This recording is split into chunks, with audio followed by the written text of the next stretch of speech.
So today we're going to turn to Daniel chapter 5. Daniel chapter 5.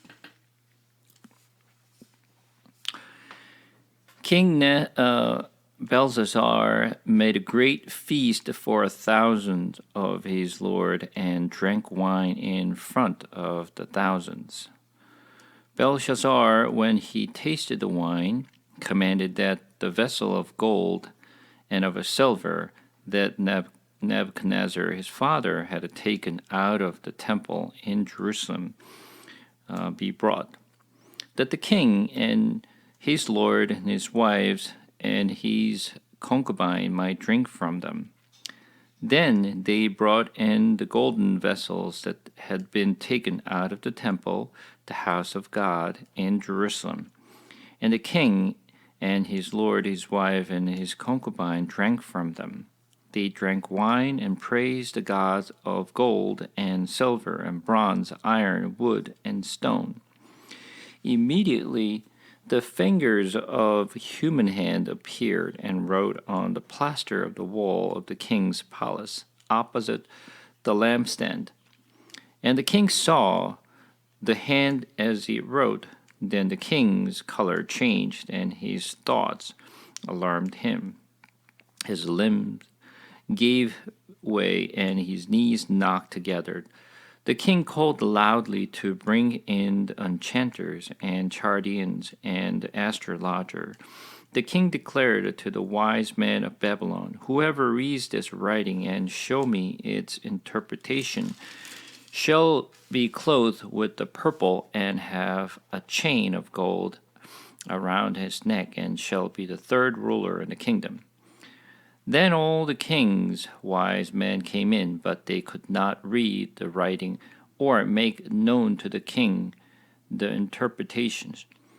Then King Belshazzar was greatly alarmed, and his color changed, and his lords were perplexed. The queen, because of the word of the king and his lord, came into the banqueting halls, and the queen declared, "O king, live forever. Let not your thoughts alarm you or your color change. There is a man in your kingdom in whom is the spirit of the holy gods in the days of your father. Light and understanding and wisdom like the wisdom of the gods were found in him. The king Nebuchadnezzar, your father the king, made him chief of the magicians, enchanters, Chaldeans, and astrologers, because an excellent spirit, knowledge, and understanding of interpreted dreams, explain riddles, and solve problems were found in this Daniel. The king named Belshazzar. Now let Daniel be called, and he will show the interpretation. So let's just talk about it. Hang on one quick second.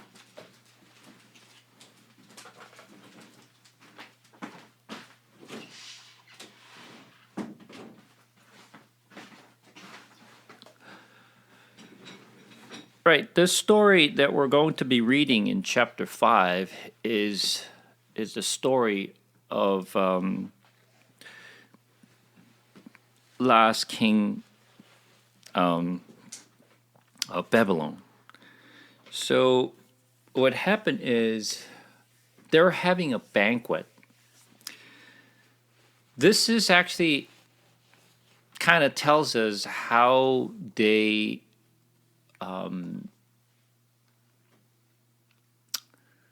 what's the word that I'm looking for?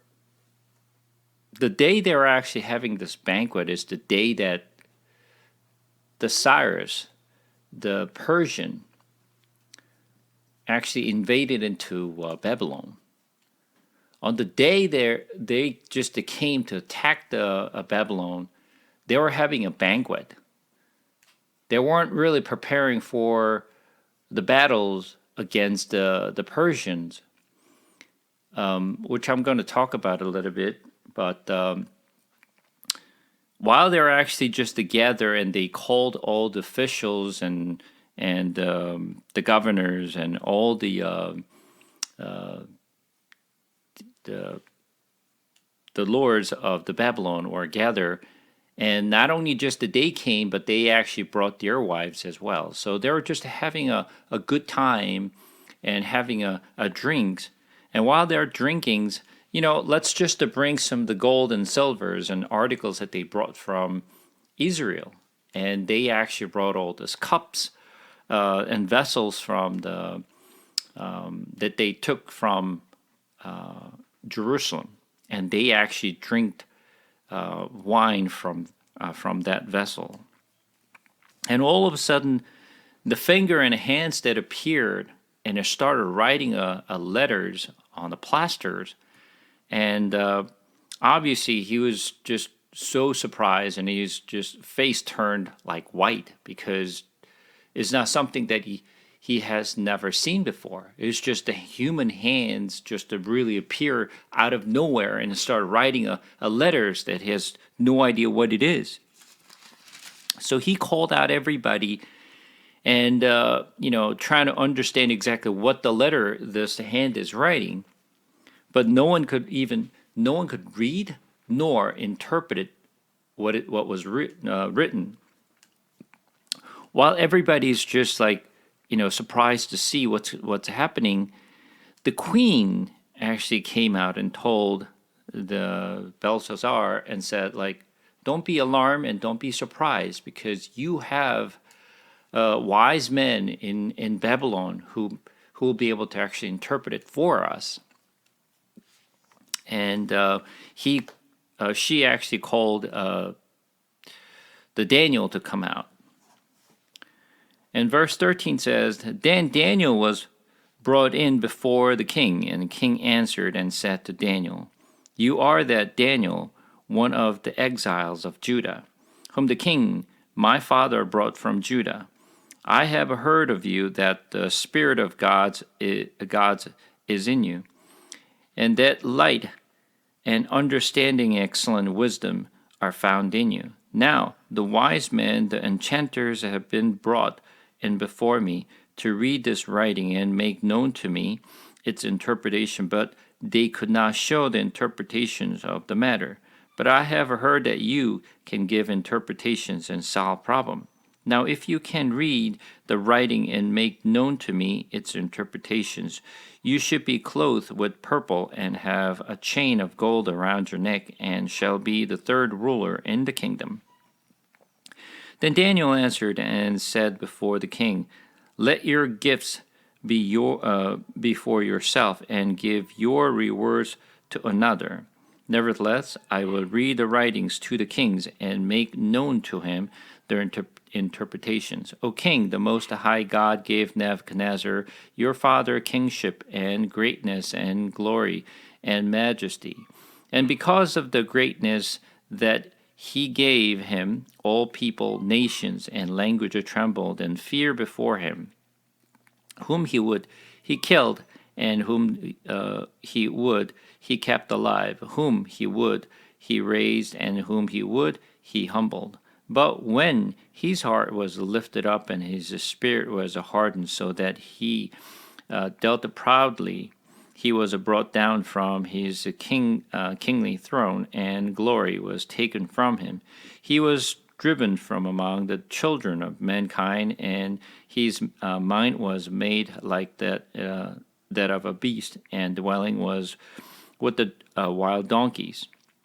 He was fed grass like an ox, and his body was wet with the dews of heaven, until he knew the Most High God ruled the kingdom of mankind, and sets over it whom he will. And you, his sons, Belshazzar, have not humbled your heart, though you knew all this, but you have lifted up yourself against the lords of heaven, and the vessel of his house have been brought in before you, and your lords, your wives, and your concubines have drunk wine from them. And you have praised the gods of silver and gold and bronze, iron, wood, and stone, which do not see or hear or know, but the God in whose hands your breath and whose are all your ways you have not honored.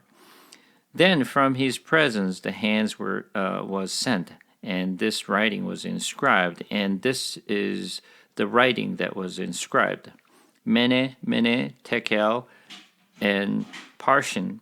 This is the interpretations of the matter. Mene, God has numbered the days of your kingdom and brought it to an end. Tekel, you have been weighed in the balance and found wanting. Paris, your kingdom is divided and given to the Medes and Persians. Then Belshazzar gave the command, and Daniel was clothed with purple, and a chain of gold was put around his neck, and a proclamation was made about him that he should be the third ruler in the kingdom. That very night Belshazzar the Chaldean king was killed, and Darius the Medes received the kingdom, and being about 62 years old. As I mentioned, this is the last day of Babylon, when Cyrus, the Persian, who actually invaded into Babylon, in the Belshazzar, the king of Babylon, did not prepare for the war, or just trying to prepare to just watch over to see what is happening outside of his palace. But instead, he was actually, having a banquet and drinking with his lords and wives and concubine, which tells us that he was not really concerned or worried about the Cyrus, the king of Persia.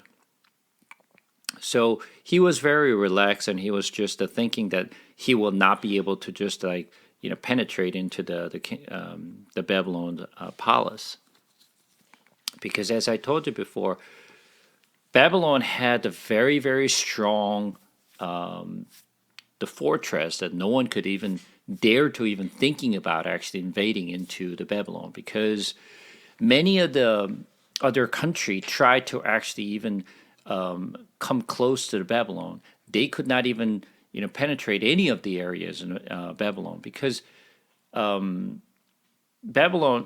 is a very, very big fortress, and they have a moat. Do you know what moat is? Moat is a water that kind of streams of water that surrounds the entire the either cities or fortress or palace, so no one can really just come directly to the fortress or come close to the fortress on the ground. So you have to actually cross the water to get to the fortress. So you probably have a scene in a movie that there's a gate of the fortress that really just they comes down, right, and then just that lays over the above the moat, and then people go in and out of that fortress and so forth, right?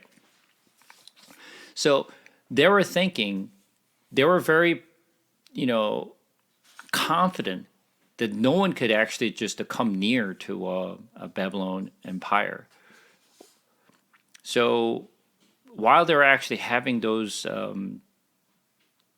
banquet, and as I mentioned, the fingers and a hand appear out of nowhere and started writing stuff on the plaster, and obviously everybody, not only the Belshazzar, but also, everyone who gathered there were so surprised to see the letter it was written. So this was actually a very interesting story that, it's like you only see in the movie. I mean, you cannot imagine that human hands really just come out of nowhere, they're writing on your wall, right? This is something that nobody ever seen. So the queen actually, told the king, Belshazzar, and don't worry, we'll be able to actually interpret it. So he called out of Daniel, and Daniel appeared before the king, and the Belshazzar said, well, if you actually read and interpret it to me, then I will grant you with not only the gold and silvers, and I'm going to put on the purple clothes, but I'm going to make you as the third rulers of this country. Imagine at the time Persia, not Persia, the Babylon, it was a very, very strong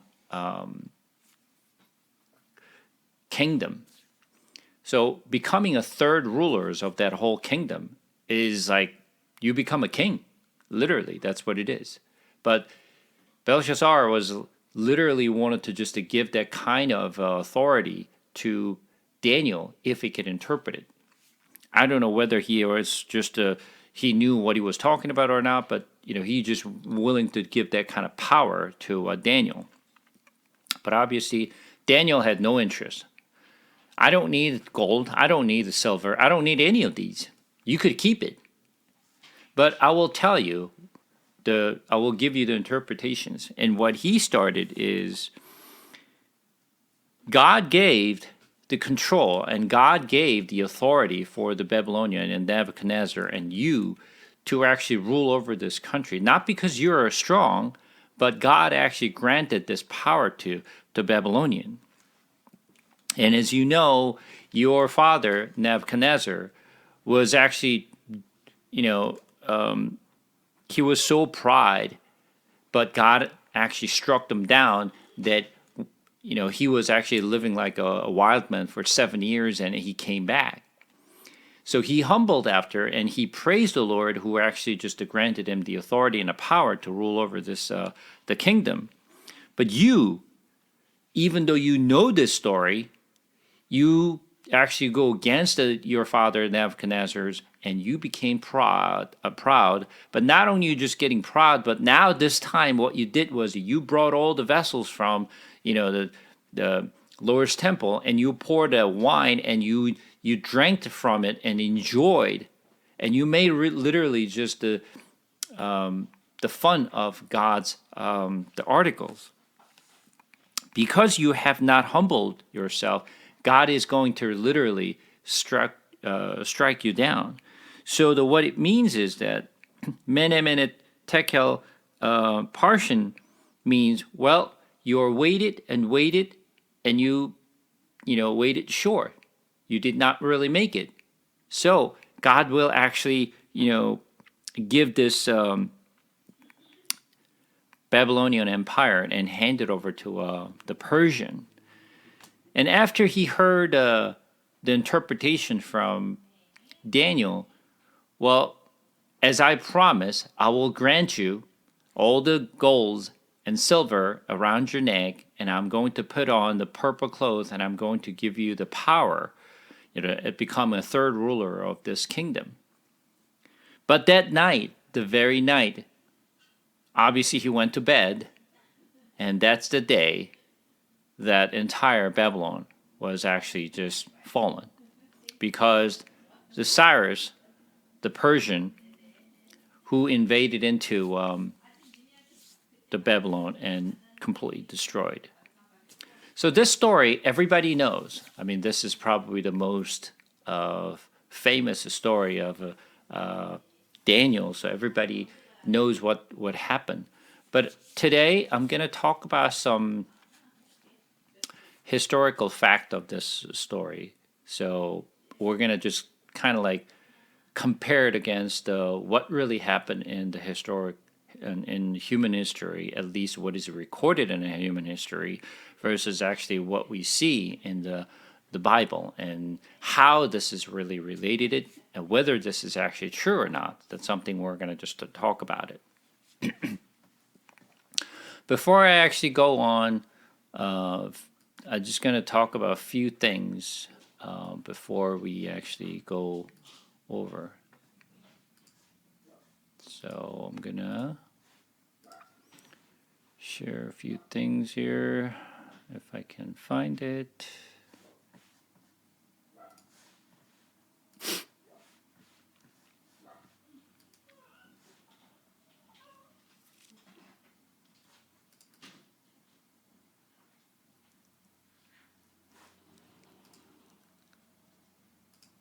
Okay, so first of all, I'm going to talk about since we have to actually talk about Cyrus, who actually invaded into Babylon, and let's talk about the story of the Cyrus, because we need to start from there and how he actually came to the Babylon and who he is and why he actually came to Babylon, so that you get the background of exactly what happened. So let's just start talking about gonna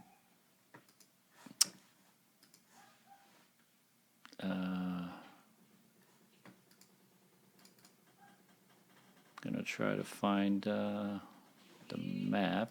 Let me see if I can find the map.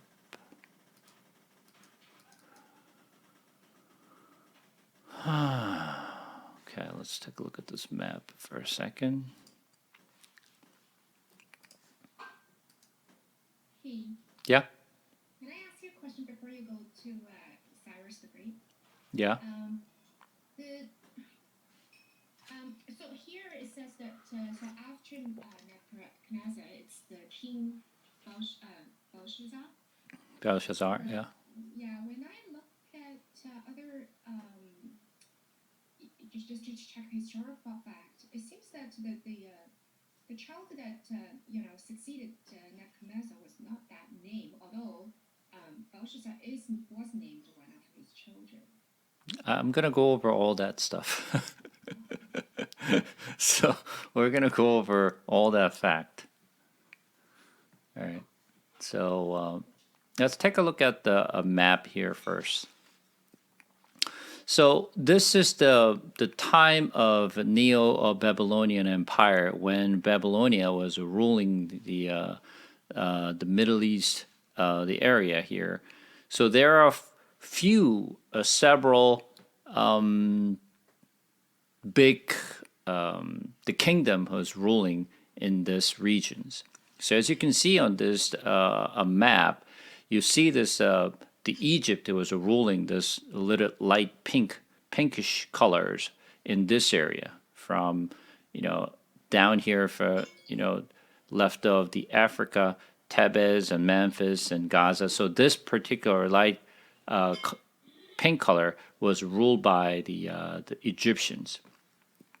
So, as we have learned that Israelites, or the Judeans, was actually just relying on the Egyptians to fight against the other countries, right? We have seen many stories of that, because they were ruling big portions of the south of Arabia, not Arabia, the Sinai area, and the Egypt. So they were ruling pretty big portions of the land. And Babylonia, on the other hand, as you can see here, its big portions of the areas are controlled and managed by the Babylonian Empire. So this is pretty big territory, right? So not only all this Mesopotamian area, but also Jerusalem's and all this Midianites area, that's all ruled by the Babylonian Empire. And next to Babylonian Empire, there is also another kingdom called the Media. Media is also ruling the big portions, even bigger than a Babylonia.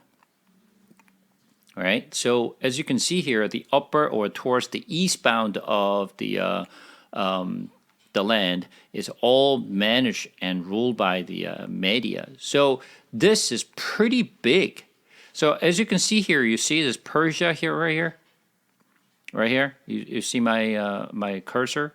Yeah. The Persia is one of the small territory of Media. So Persia was not really just a big kingdom or anything like that, at the time. It was just a small areas of that the Media really didn't care. This is just a little small suburban area that it's ruled by the Median empire.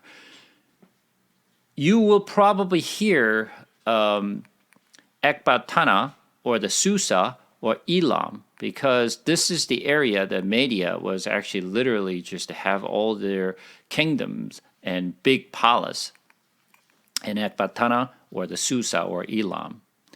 So as you can see here, the Persia is not a really just important the country based on the map that you see here. And there's another big piece of country called Lydia. Lydia is also very important countries to remember, because I'm going to talk about Lydia as well. So the Sicilia, Media, Babylonia, Egypt, and Lydia is pretty much the most important the kingdoms that we have to remember. Okay? So with that, let's talk about the Cyrus, because the Cyrus plays a very important role in Babylon. I mean, not Babylon, in the Bible. So we need to have some good understanding of the Cyrus, so that you have a better understanding of who Cyrus is and how he actually came to rule the Persian empires and so forth. So how many of you, I just want to ask questions, how many of you know the history or historical fact of Cyrus? Is there anyone who, heard about Cyrus?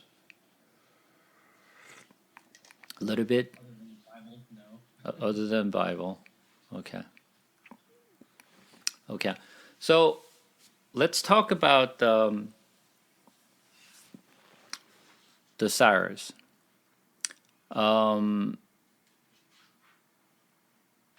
Cyrus' father is Astyages. Astyages was the fourth king of Media, and he was actually the last king of the Median, the empire.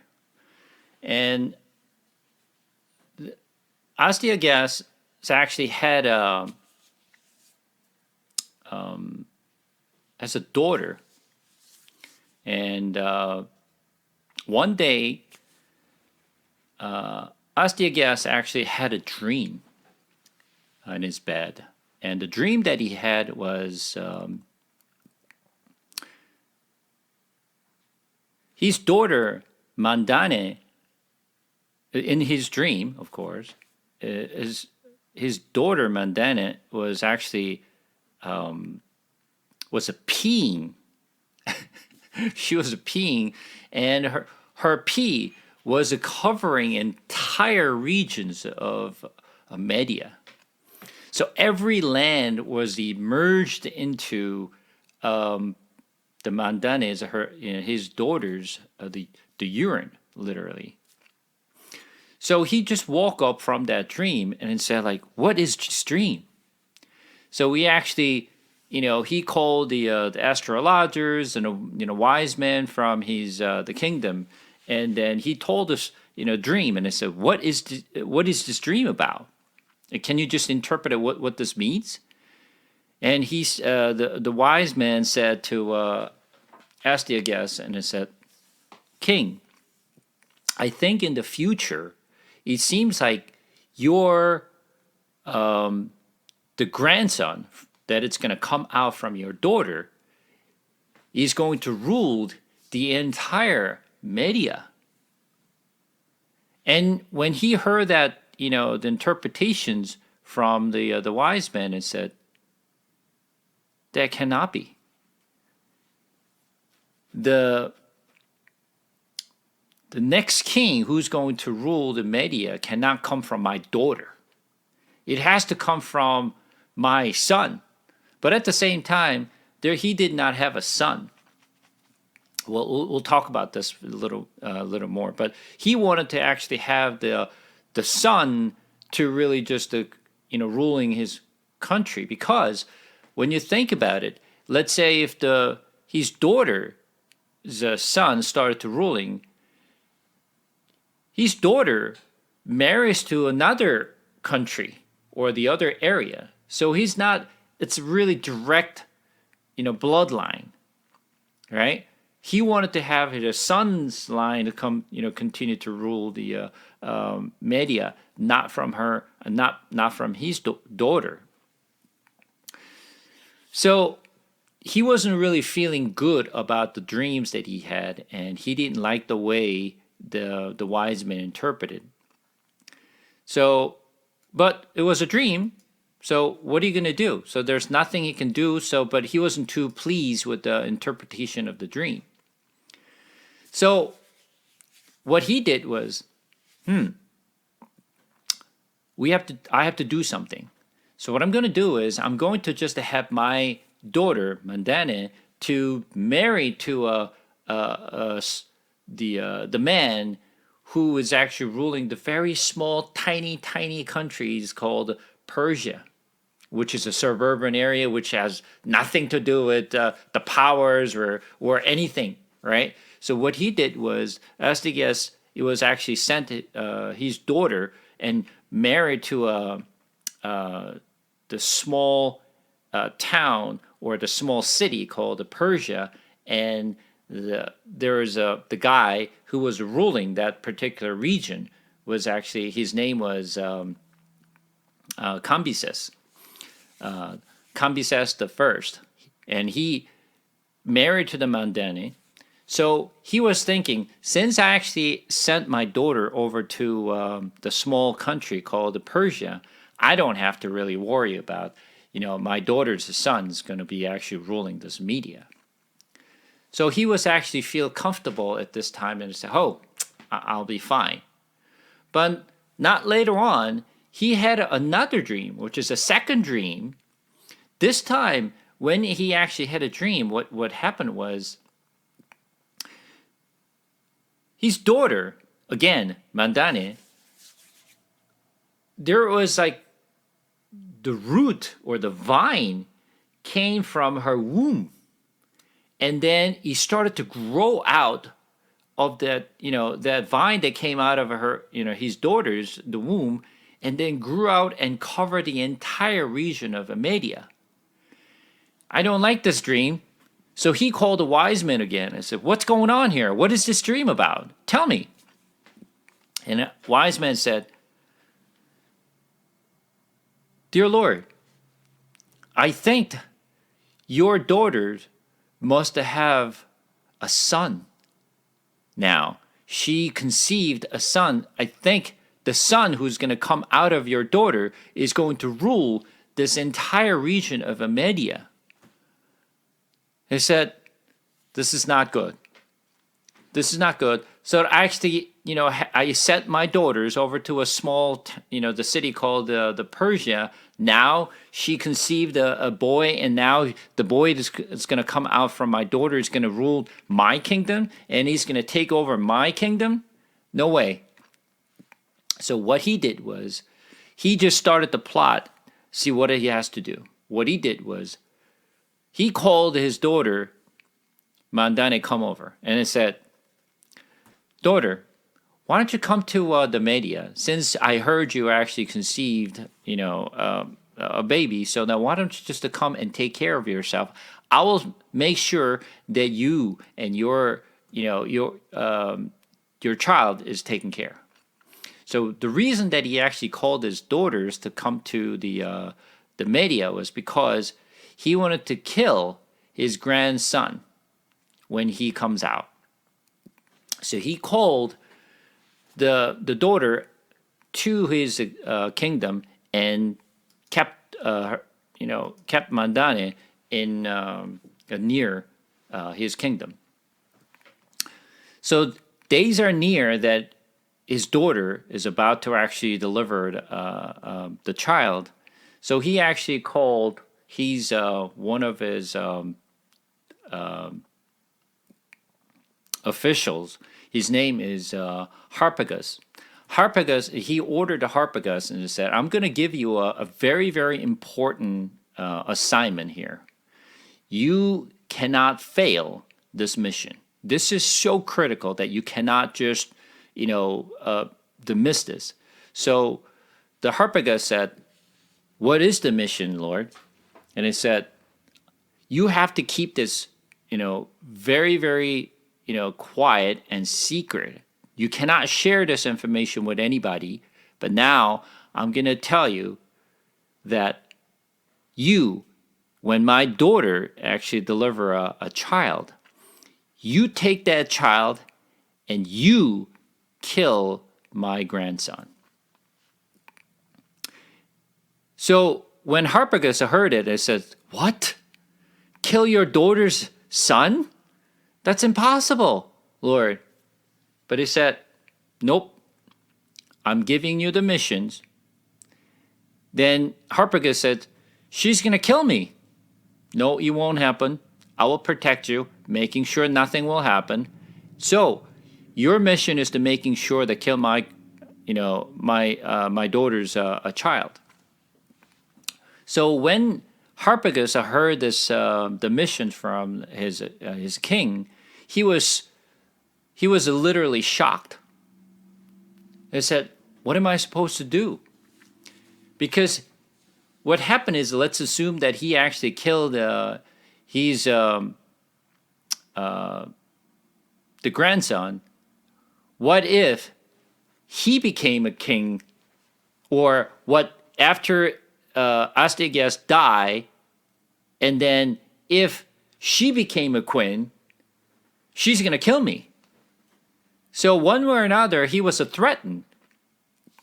So Astyages told him, like, don't worry about anything. Just kill the child from my daughter, and I'll take care of the rest. But if you fail this mission, you will have to face the consequence, and it's not going to be happy. And he was literally shivered and said, like, okay, Lord, I won't fail. And he just made it short. If you fail this, you're going to have to face the really bad consequences. He warned Harpagus. So what happened was, when Mandane, is Astyages' daughter, delivered a child, it was a boy. So Harpagus was able to really just took the child from Mandane because she was unconscious, and she was, because she delivered at the time, obviously, whether you're the novel characters or the person from the king's family or not, when they deliver, obviously there's no other particular way to just deliver a baby, but natural ways to really deliver the baby. So as some woman knows how painful it is to deliver a baby without really just going through this type of ways to really sedate anyone, right? It is very difficult. So a lot of times in the ancient days, many of the women, passed away while they were actually delivering a baby. So the Mandane was literally just, unconscious after she delivered a baby, and Harpagus was able to just kind of like steal the baby from Mandane. So now he has to actually kill this baby, but he was afraid to kill this baby. So what he did was, he wasn't uncomfortable.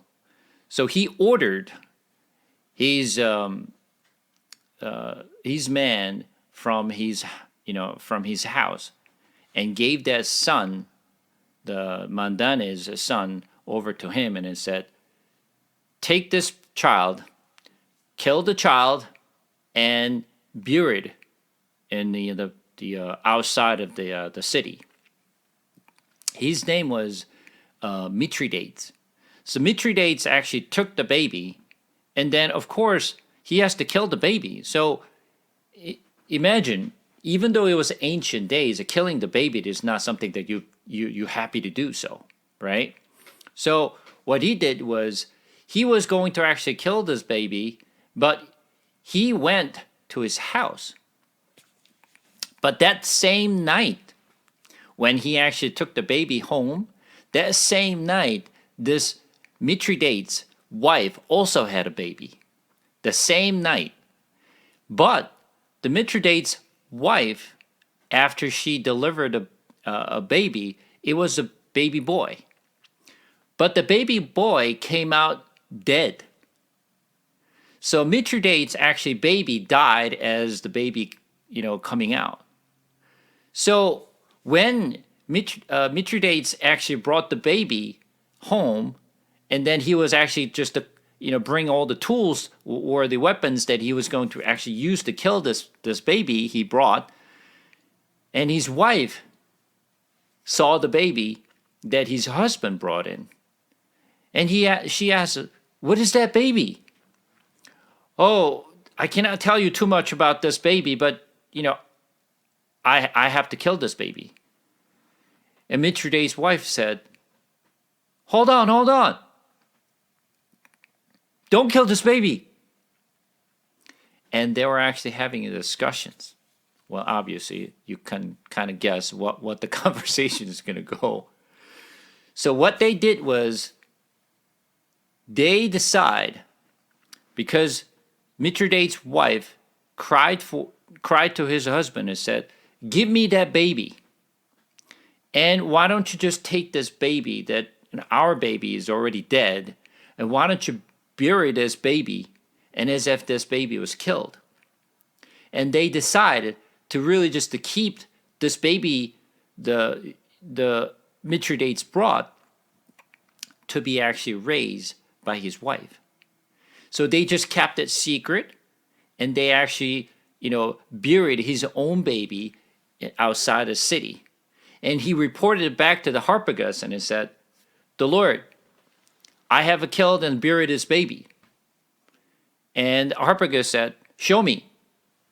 And then he walked out out of the city, and he confirmed the baby was buried and dead. And he was just, okay, good, done. So he went to the king, and Astyages, reported to Astyages, his lord, and said, "Master, as you actually, gave me the missions, I have actually killed Mandane's, your daughter's son, was killed and buried."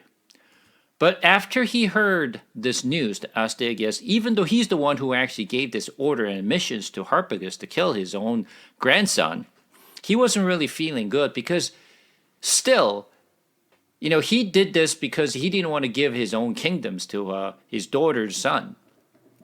But still his family members, right? He wasn't really too good that he actually ordered to kill his grandson.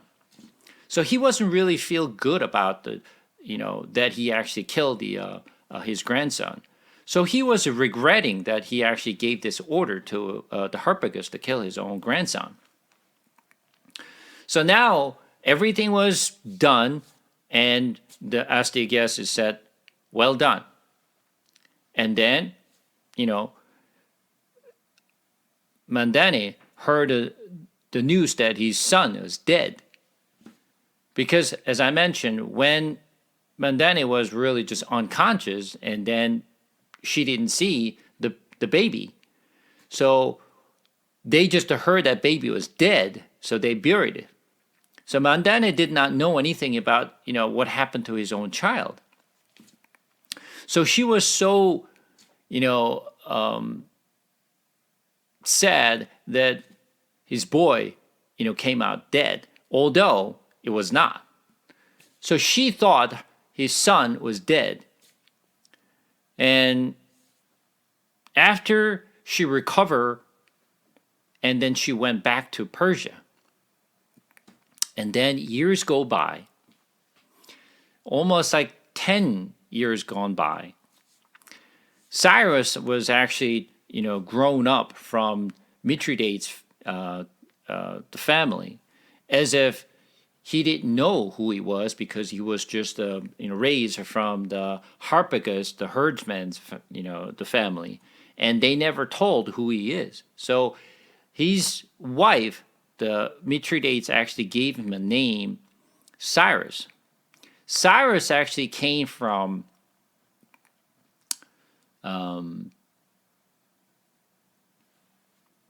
it's like what is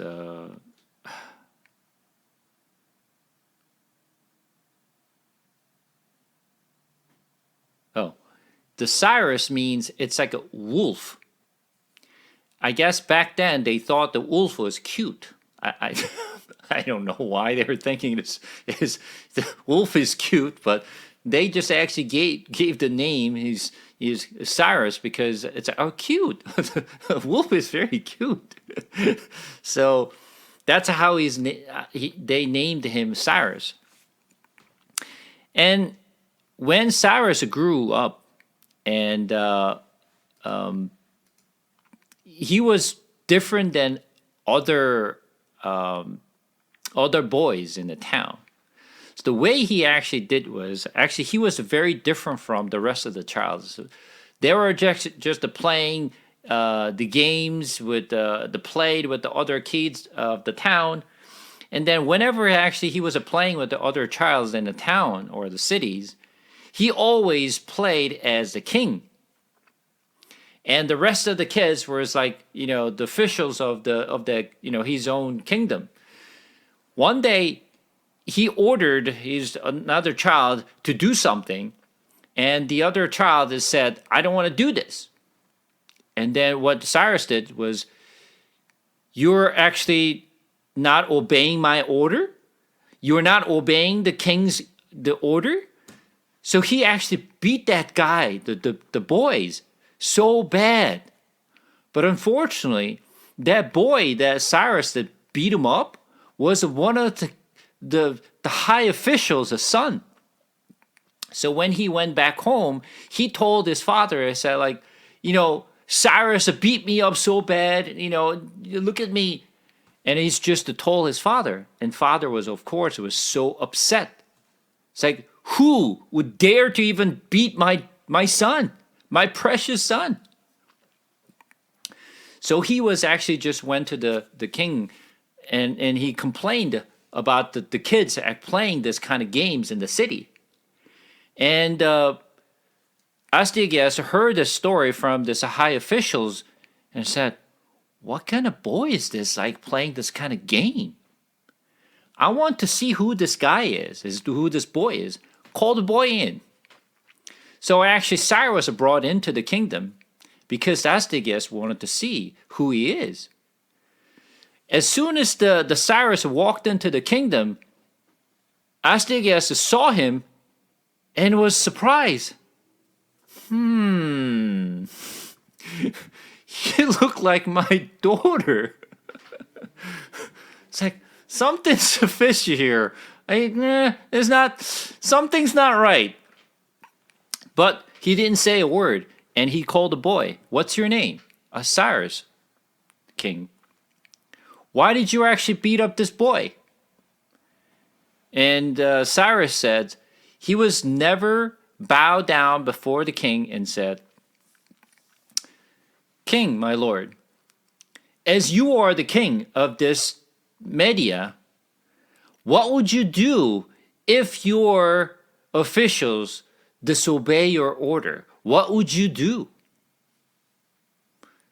And Astyages was asked by the Cyrus, the boy, the only like 10 years old kid. Well, he could not say, well, that's okay. He cannot say it because he's the real king, right? So he said, well, if my officials does not accept my order, well, he will be punished. And the Cyrus said, you see, that's what kings do. You cannot disobey the king's order. The kid disobeyed my order. That's why I beat him up and disciplined him and punished him. And Astyages could not say it because he could not disagree with them. Because if he disagreed with Cyrus, that will be a problem for his own kingdom. That means other officials could disobey his king's order. So literally Cyrus shut, the Astyages. So he was astonished by the wisdom and the braveness of this little boy. And he actually called the Harpagus, come here. Come here, Harpagus. And said, Harpagus, I see this boy it looked like my daughter Mandani's. So I know you told me almost 10 years ago when I gave you the missions to kill my boy. Did you really kill my boy? And Harpagus said, yes, I killed a boy. I showed you. Are you really sure? Are you really sure? And then King said, I want to see this boy's father. I want to see how he actually raised this boy. So he called Mithridates, the Cyrus's father, come to the kingdom.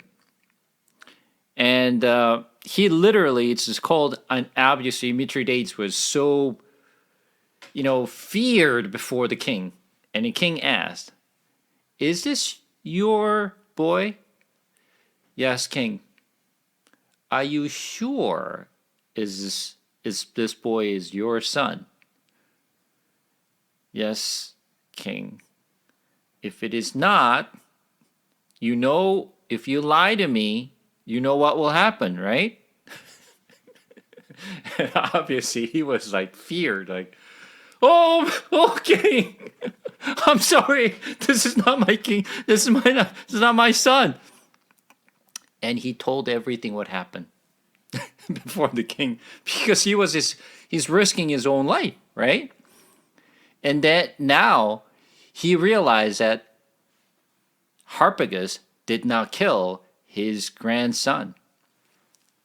So he was kind of like having a cross, feelings, that he was kind of happy to see that his grandson was actually, it was not killed, because he was suffering from, that guilty feeling for the last 10 years, that because he gave the orders to kill his own grandson.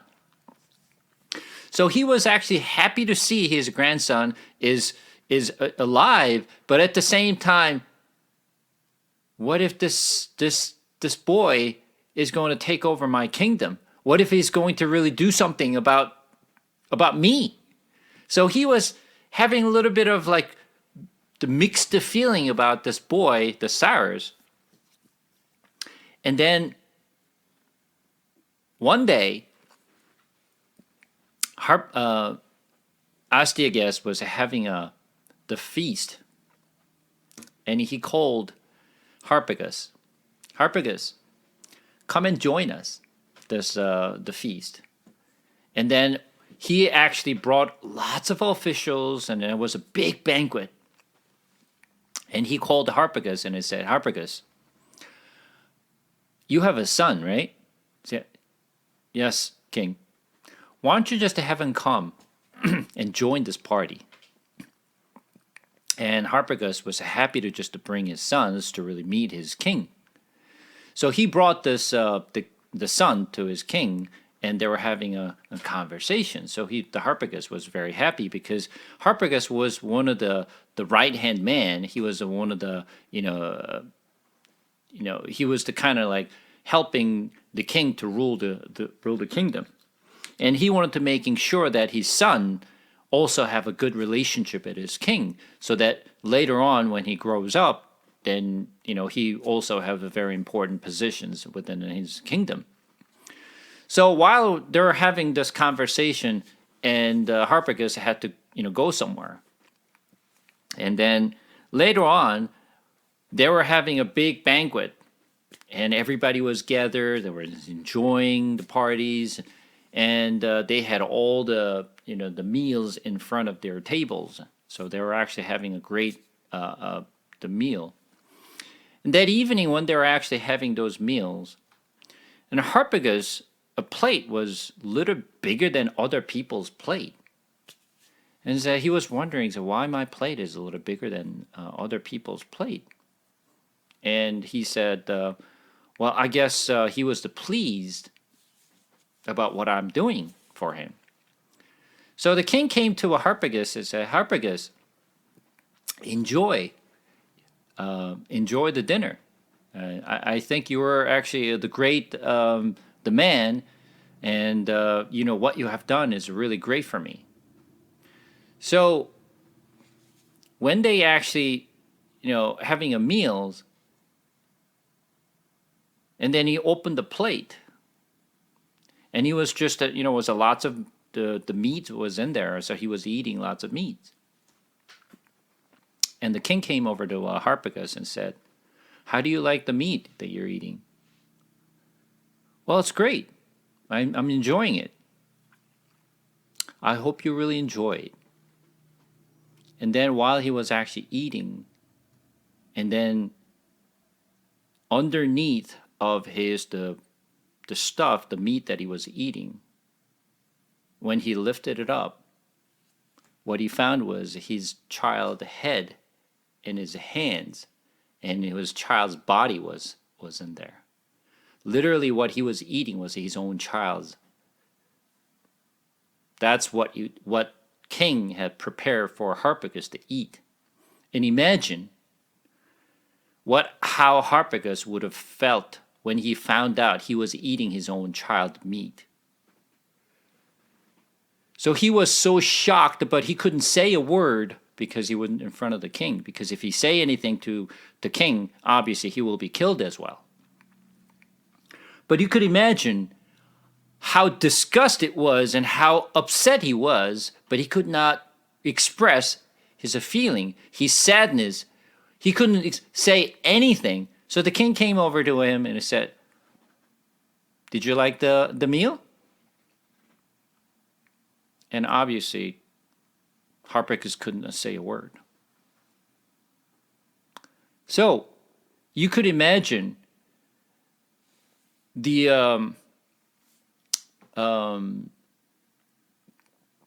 madness and how upset the Harpagus was. And Astyages told him, and it said, "This is the consequence that I told you that you will face. Remember what I told you? Remember what Astyages actually gave that missions to Harpagus, and if this missions you have to really succeed, and you cannot fail. If you fail, and you will have to face some consequences, right?" And this was the consequence that Harpagus had to face. But Harpagus did not say a word, did not really express anything to his kings, and days were gone. Was going. He was just literally doing everything what he used to do. He didn't say anything objected to the kings. He was just doing what he's been doing for all these years. And then Mandani heard the news that his son was alive. So Mandani came from Persia and came all the way to the Akbatanids, and then he took his son and went back to Persia. So now Cyrus found out that he is a real king, right? He was not just playing to be a king, but he was the son of a king of Persia. Even though Cambyses the first was a king of a small little cities and little countries, it is not as big as the Media, but he was still a king. So as we was growing up, he was just now truly trained to become a king. And Cyrus was growing, and he was actually, became very strong, and he was actually really just wise, and he was just a very brave, and everyone who actually, with the is the little kingdom of Persia was actually following Cyrus. And as Cyrus is growing up, Harpagus, as I mentioned,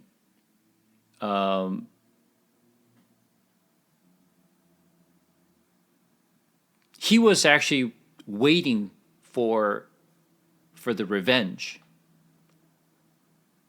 to the king for what his king has done to him. So what he did was, as the Cyrus was growing up and he became strong in that area, Harpagus was kind of working with other officials and generals of Astyages, the kingdom, and he was plotting to go against the king. What he did was he continued to communicate to Cyrus in Persia and sending a message back and forth. And he also just to kind of like, convince other generals of the Media and explaining to them about this, the incident that he had to face, because it was the big news that Harpagus was punished by the king Astyages. So he was kind of like working with other generals and convincing him that this media now has to be revived and we just have to just really just make it better. And then as the Cyrus became stronger and stronger, Astyages heard the news that he actually just strengthening his power in Persia. So Astyages had to do something. So what he did was he called Harpagus. Harpagus, come. I need you to bring all my armies and go to Persia and teach them they should not try to just like go against me. And Harpagus said to the king, and he said, my master,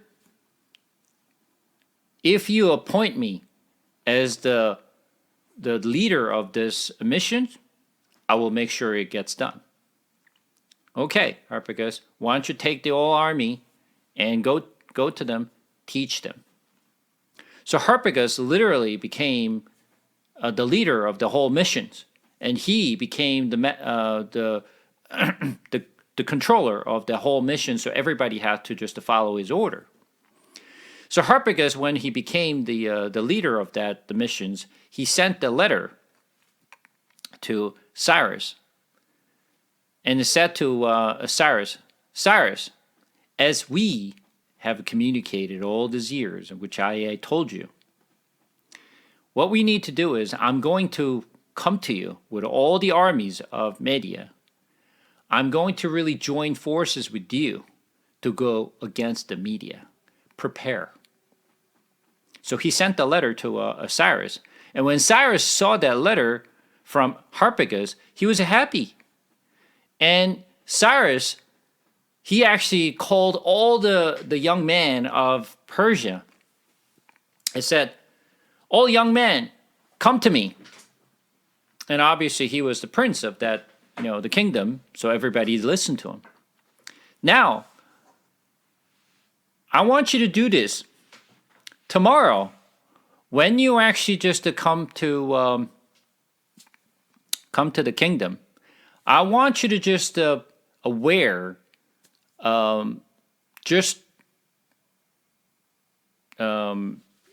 normal clothes. I want you to bring all the tools, not the weapon, tools, and come tomorrow.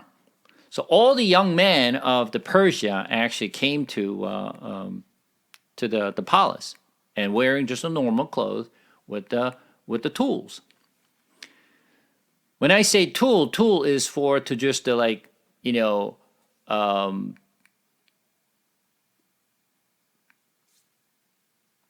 back then people were just literally do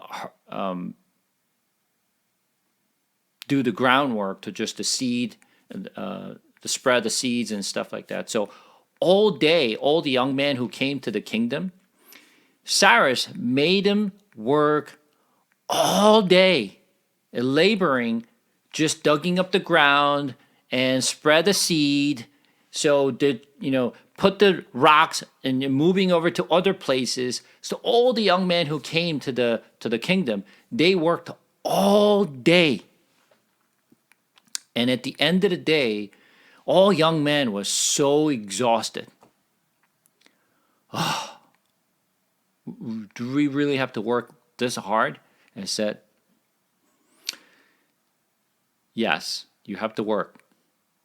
And Cyrus made him sure they work very, very hard. And then after day was over, Cyrus called everyone in and it said, okay, great. You have done great job today. So tomorrow, when you come back to the palace again, this time, I want you to do something different.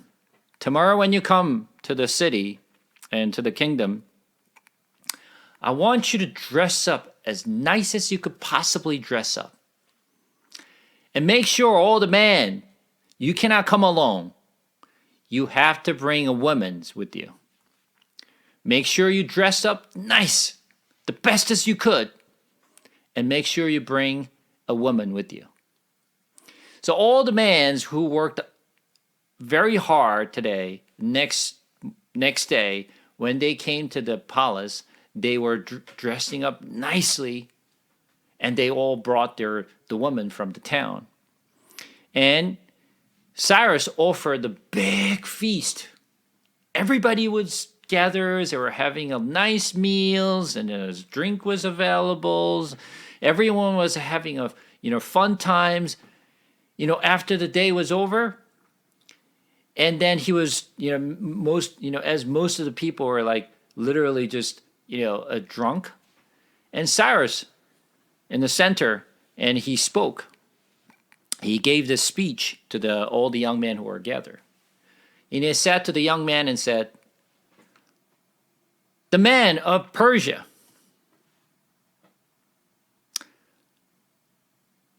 if you have a choice, how would you like to live your life? Would you like to live a life like yesterday, you're working very hard all day long and exhausted? Or would you like to live like today, really just eating nice meals, having fun, drinks? Would you like to live a life like this? Or would you like to live like yesterday?" And everyone was shouting, "We want to live like today." And Cyrus said, of course. Now, if you want to live like today's for the rest of your life, we as a Persia are small kingdom that ruled by the Media, which is my grandfather. If you really want to rule the Media or other suburban countries, we will be living like a king like today. Would you like to come forward and united with me to fight against the other kingdoms and live our life like today? Or would you live as a slave and you'll be working all day long like yesterday the rest of your life? And every young man who were gathered at the feast, they're raising their cup and said, "We will fight." And that's how he gathered all the men of the Persia. And then, of course, I told you, Harpagus was bringing all the elite members of the Media, all the soldiers, who was already ready to unite it with the Cyrus. When they came together, and Harpagus literally just hand over the control and the authority over to Cyrus. And that day, Cyrus and Harpagus, the rest of the armies of Media, as well as Persia, came together. They literally just came directly over to Media. And obviously, Media did not have an army to fight back. So literally, Cyrus, as he was actually entering into the palace of Media, he literally just took the Media that day. So he became a king. So Astyages was so upset because his grandson came over to his own kingdom and took over the control. And Harpagus actually came to Astyages, the king, and he was literally just pouring out what he wanted to say to the king that day. He was shouting, he was cursing for what he did. So that's how Harpagus revenged his own king. So Cyrus literally took over the kingdom of Media without really having much trouble because the Harpagus literally gave the full control of the Media, handed over to Cyrus, and Cyrus became the king. So the literally the prince of the country Persia took over the entire Media. So Media and Persia became one. That's how Persian Empire started. Before that, Media, literally Persia was a little small countries and small, the area that nobody cared, nobody really concerned about. But after Cyrus took over, literally, he just took the control of the entire region, which I showed you before, how big the lands were of the Media. So that is the story of Cyrus. Now you understand a little history of exactly how the Persia became the winner of the ancient days. Literally, everyone who heard the news was shocked because no one believed that small Persia would take over the control of the entire Media.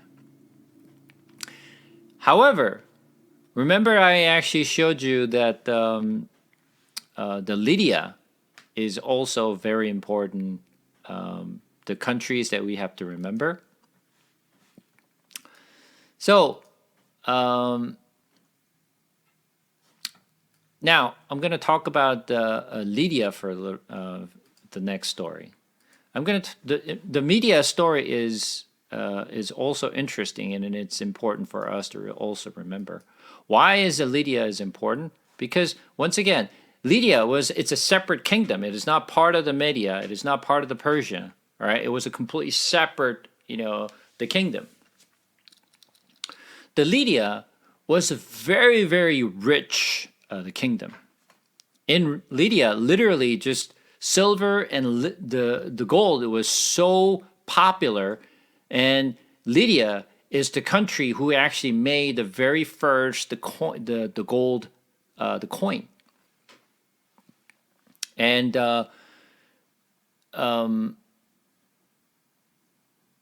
will explain why it is important for us to really understand the Lydia. But let me just talk about the Lydia for story. So you probably heard of Hercules, right? You heard of the Hercules, right? Anyone does not know Hercules?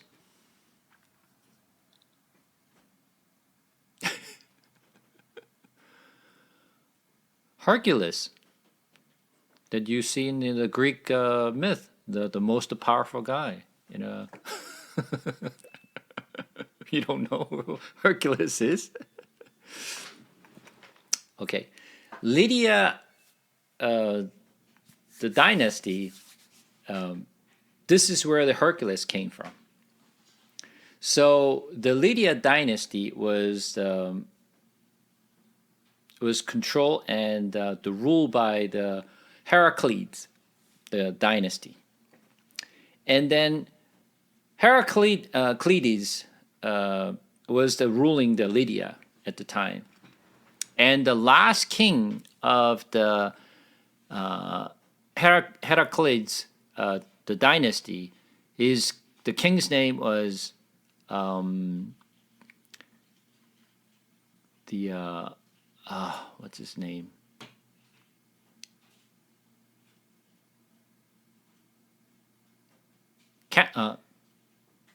Condalus.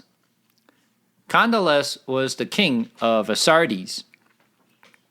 He was the king of the Lydia, and Condalus was the king from the Heraclids, the dynasties, and as I mentioned, he was the last king of the Heraclids dynasty. But obviously, the Heraclids dynasty handed over to Mernades. But anyway, Condalus, the king, had a beautiful, beautiful wife. And then he was just like so passionate, and he was so like, what's the word that I want to use? But he wanted to boast about his wife, the beautiful wife. And Condalus, the king, had his bodyguard. His name was Gyges, and he was always talking to Gyges about not only all the kingdom's matter, but at the same time he also just talking about his beauty of his own wife. And one day, the Condalus actually said to Gyges and said, you don't believe how beautiful my wife is. You don't believe me that saying this, how beautiful my wife is. So I'm going to have to just make you believe. And it is better to see than just to hear from me. So I'm going to just have you see my wife naked. How beautiful her body is. You have to see it, right? And Gyges heard this, from his own king, Condalus. Is like, King, what are you talking about? What do you mean? I'm not going to see your wife's, the queen's the naked body. I said, no. No, you have to see it. Once you see it, you would understand why I'm actually boasting about the beauty of my wife. And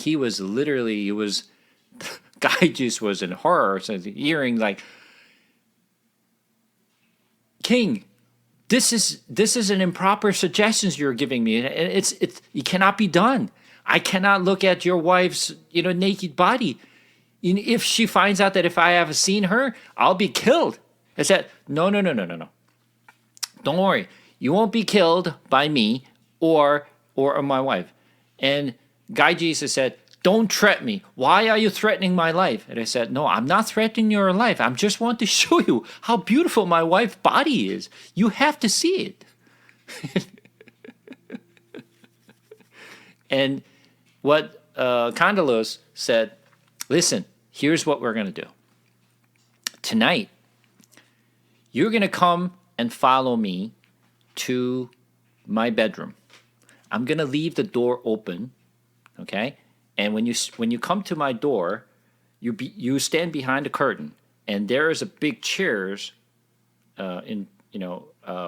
where she normally takes off her clothes.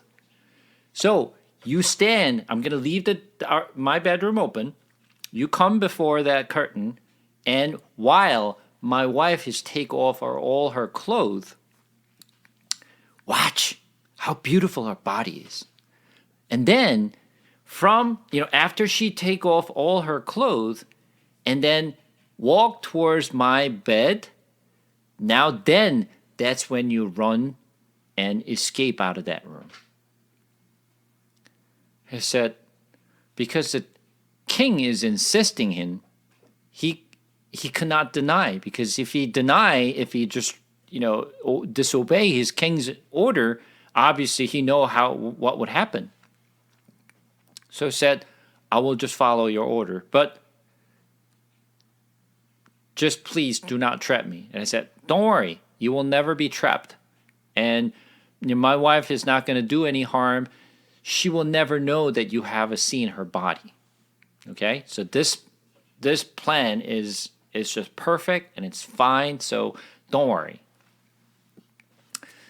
So Gyges that night followed the king, and he did exactly what the king said. He was the king left the bedroom open, and he was just, came into that room and stand behind the curtain, and while his wife was taking off her clothes.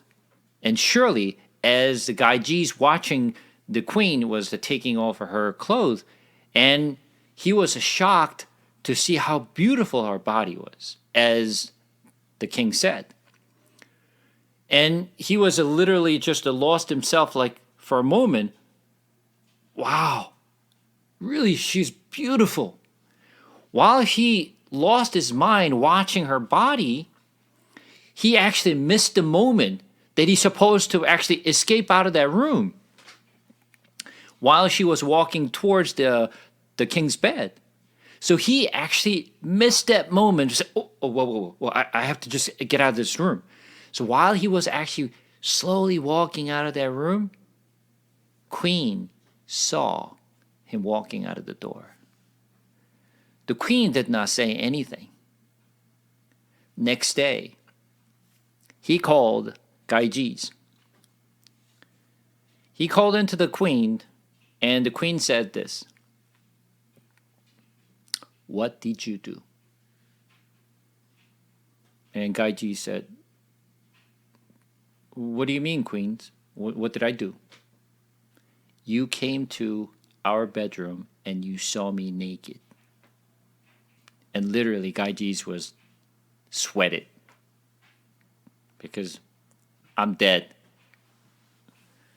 And the queen says, "I'm going to give you two options. Simply put, one option is this. You either do the exactly same thing what you did yesterday. You follow the king. I'm going to leave the door open. You stand behind the curtain, just like what you did yesterday. I'm going to take off the clothes like I did yesterday. You continue to stay there. When I went to bed with the king, you killed the king." First option. Second option. You kill yourself right now here. You either die before my eyes, or you kill your king tonight. There cannot be two men have seen my naked body. Only one man could survive. You either kill my king, or you kill yourself. Because what she offered was literally this. She was ashamed that her body has seen by another man. And then she was so upset that the king allowed him to see her body. So literally she said, there cannot be two men have seen my naked body. So either you die or you kill the king, one or the other. What do you think Gyges have done? Kill the king. Literally, he had to leave, right? He had no options because Queen was not giving him an options. You either die or you kill your king, one or the other. So Gyges had no choice. Queen would not allow him to escape. So, literally, exactly what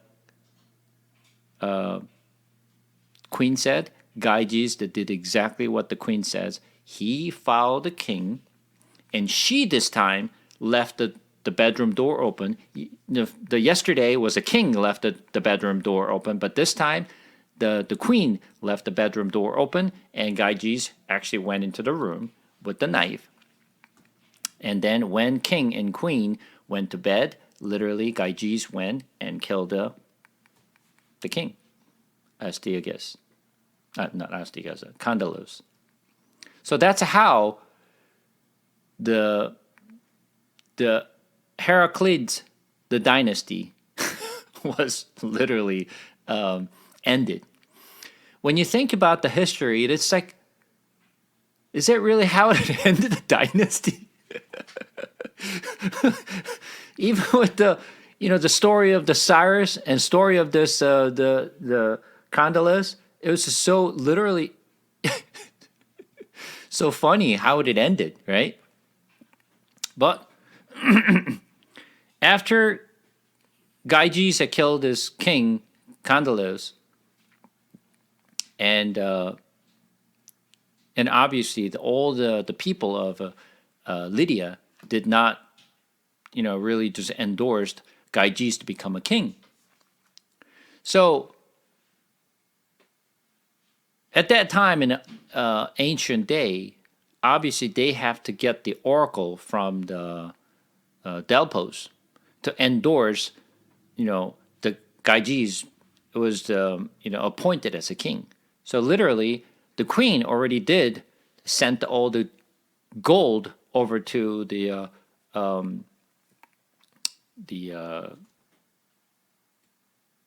Delphos to already arrange everything.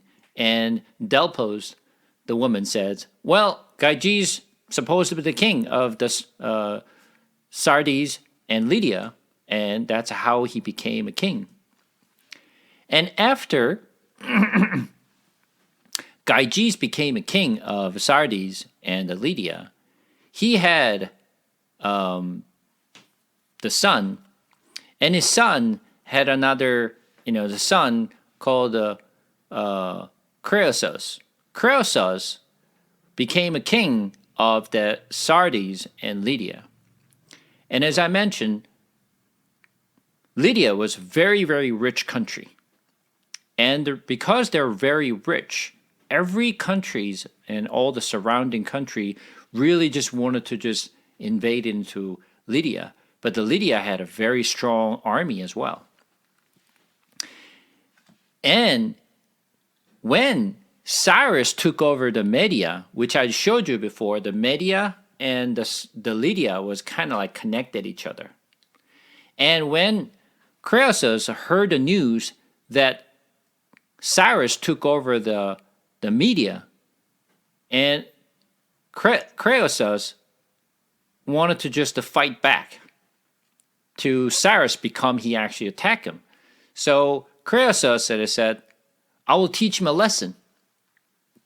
So he brought all his army, he gathered, and he actually invaded into Media.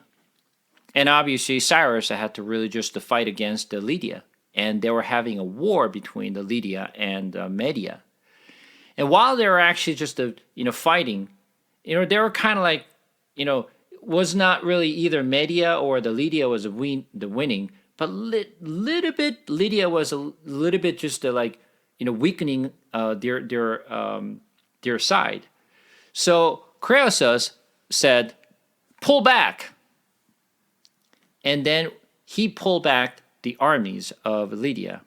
And he wanted to just make sure he actually strengthened his army, and then he was going to attack the Media again. So Media army pulled back, and Cyrus, he gestured that he was actually pulling back as well. When Croesus actually came to the Sardes, and he actually sent all his army back. And it said, rest it up. We're going to fight back. We're going to just strengthen our army. We're going to fight back with the Media again. So until that point, Until I called you guys up again, rest up. So all the army was dissolved. While he dissolved the army of Lydia, Cyrus did not wait and he invaded into Lydia. And then he actually took over the Lydia. So the Lydia was the second country that Cyrus actually just invaded into and took down. And Cyrus said he ordered Cyrus to be burned alive. So he tied him up, and he actually just stack up all this the wood, and then he was going to burn up the Cyrus. And Cyrus says,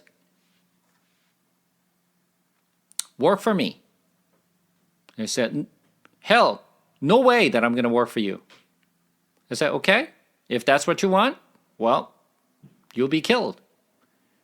He said, "I have no problem dying." And they burned it up, the wood. Then the fire was getting close and close to the Cyrus. And Cyrus never budged. He will never actually work for Cyrus. And I will never work for you. And then honorably, I'm going to die.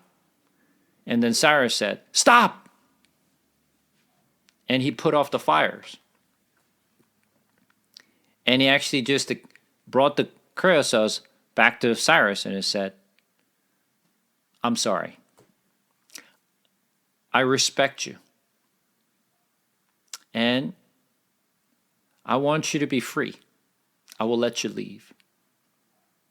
And Cyrus said he was surprised by the Cyrus's decision. "Even though you're very young, you're very wise. I will work for you." And since then, Cyrus was with Cyrus until he died. He was one of the best strategists of the Cyrus. So they actually came together, and Cyrus became one of the major the general of the Cyrus. And then once they took down the Lydia, the next things that they wanted to do was, you know what? Now I actually merged the Persia and the Media and even Lydia, which is the most biggest land of that time. Now let's go to Babylon. This is the third war that Cyrus had. So when Cyrus decided to just invade into the Babylon, everybody laughed because what do you mean you're going to invade into Babylon? Babylon is so strong. I said, I don't care. We'll go. I said, all right, let's go. And then when Cyrus tried to just invaded into a Babylon, and the people of the Babylon was laughing. I heard the Cyrus, the young guy, was just a kind of like, he's, strengthened his power in this region, but no way that he'll be able to actually just to fight against us. He doesn't understand how strong we are. So Babylonians were so proudful of their own power and how strong their fortress is. And Cyrus knew about the how strong the Babylonians are and how strong the fortress is, because no one was able to really penetrate into the Babylonian empire, the fortress. So what happened was Cyrus was actually just riding a chariot with the 4 beautiful white horses.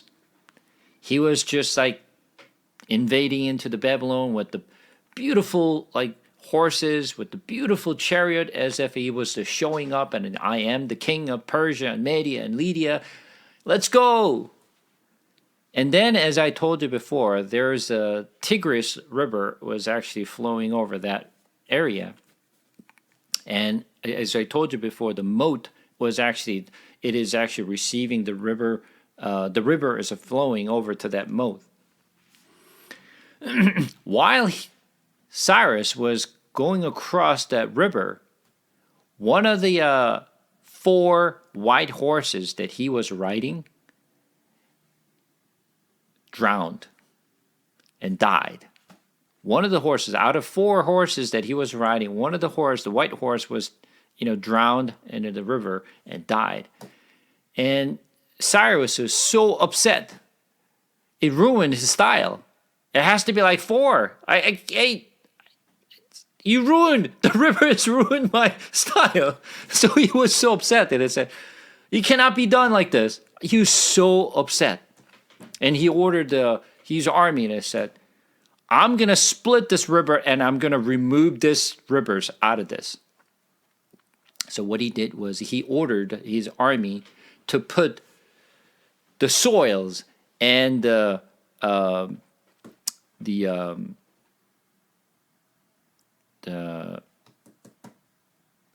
is it?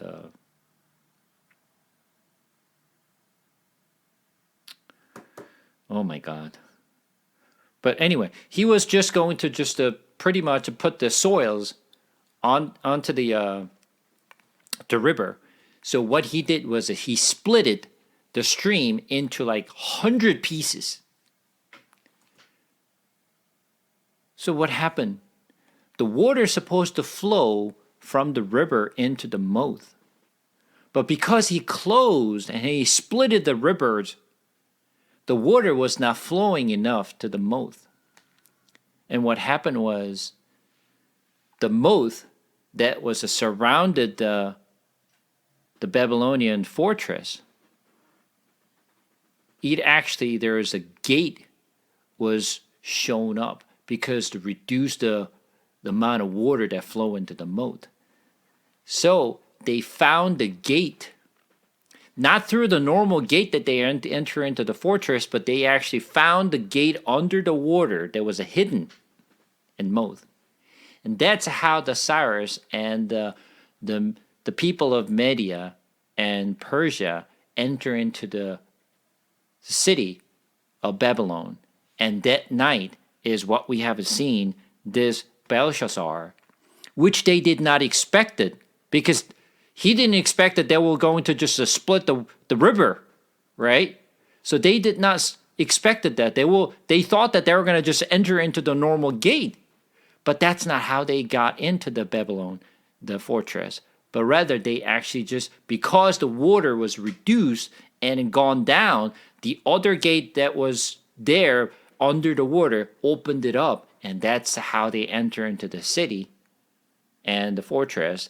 And then, once they actually enter into the city, as I told you before, that night, people were having a feast. They were passed out, literally. He took over without much of a fight. And he killed Belshazzar. That's the story of this chapter 5 that we just read. To explain how the Cyrus, from the birth of the Cyrus, over to how he actually came to Babylon and took down this Babylonian empire. We can title this one Daniel 5, The Genealogy of Cyrus.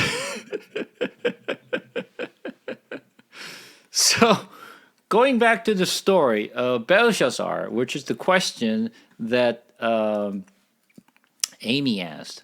So when you look at the actual history of the Babylonian Empire, and the last king of Babylon is Nabonidus.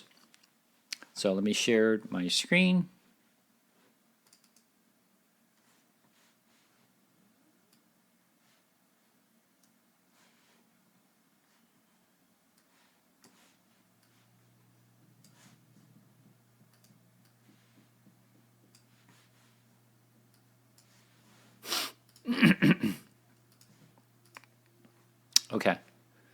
So this is the kings of Neo-Babylon Empire. Nabopolassar was the first king who actually started the Babylonian Empire, and Nebuchadnezzar is the one who was fighting with his father Nabopolassar to take down the Assyrian Empire.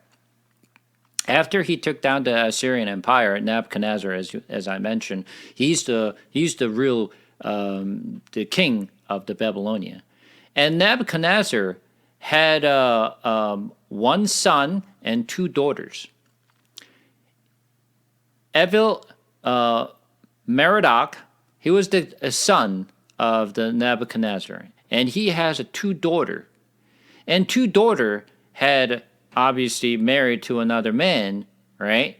And his man is Neriglissar, and he had a son is Labosh Marduk. And another daughter also married to Nabonidus. And Nabonidus had a son, Belshazzar. But according to the history, the last king of Babylon is not Belshazzar, was Nabonidus. Belshazzar was not known in history until late 19th century. How we actually came to discover that Belshazzar was related to the Nabonidus, that's been a question for all these years in history. Because the Bible mentioned that the last king of Babylon was Belshazzar, but in human history, there's no mention of Belshazzar and only mention about Nabonidus. But the Nabonidus was actually not whole lot interested in politics. So he was always away. So what he did was he actually was ruling the Babylonian Empire with his son. So his son was not a really king. He was only supporting Nabonidus while he was away. He was a sort of like substitute king. So when you read the Daniel, what he said, the Belshazzar said, when Daniel was about to give the interpretations of the letters that he saw on the plaster, right? What did he say? When you look at the verse, chapter 5, verse 7, at the end, he said, the king called loudly to bring in the enchanters and Chaldeans and astrologer. The king declared to the wise men of Babylon, whoever reads this writing and shows me its interpretation shall be clothed with purple and have a chain of gold around his neck and shall be the third ruler in the kingdom. He was giving the third ruler's positions to the person who interpreted this. Why? Because Belshazzar was a second in chain. The first in chain, first in command, was his father, Nabonidus. And Belshazzar, since he was the substitute king, he was a second in command. Now, he's saying, I'm going to give this the third ruler in the kingdom because he himself is a second. So the highest he can give the power is the third, not the second, because he himself is a second. Do you understand what he's saying? So I'll show you one more thing.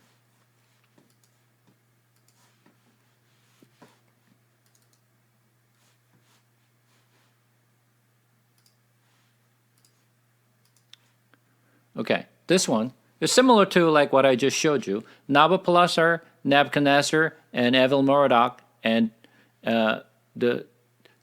there's another daughter, married to Neriglissar, right?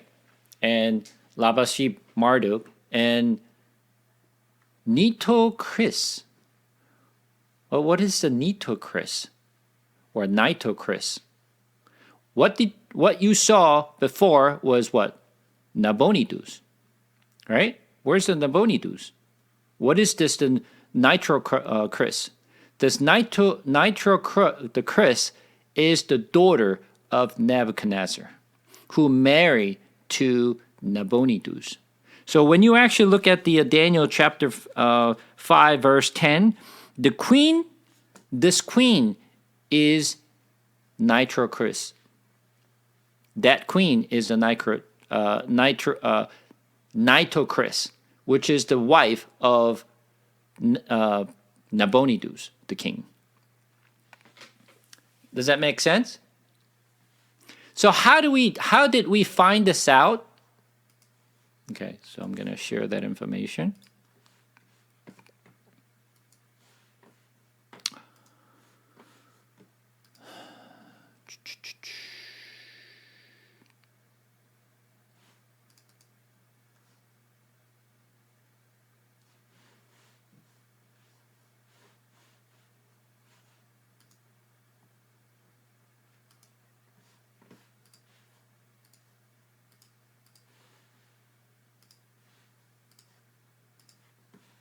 Okay.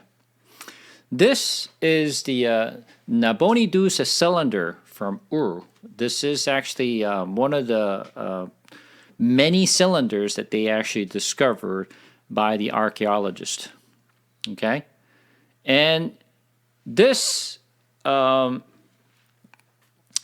this is the cuneiform, which is the Babylonian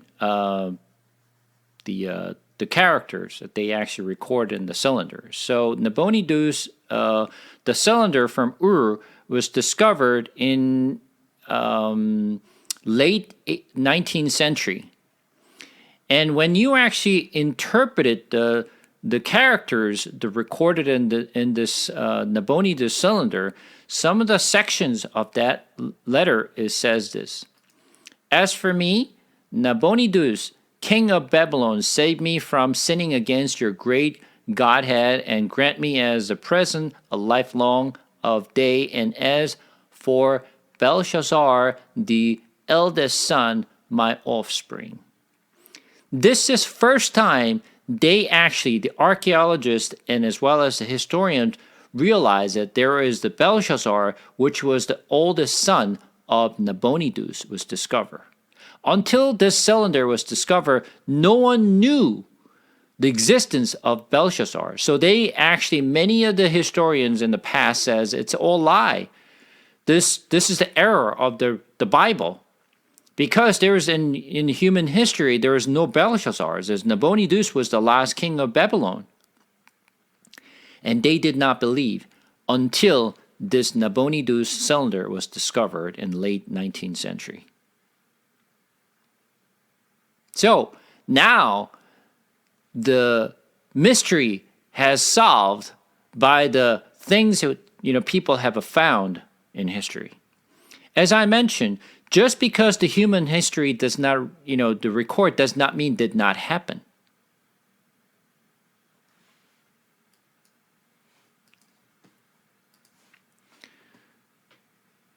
Does that make sense?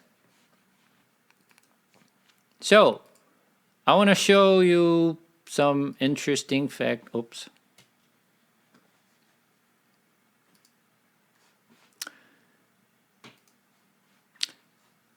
Are you guys actually into classical music at all? You are? Maybe? Yeah. All right. I want to share something.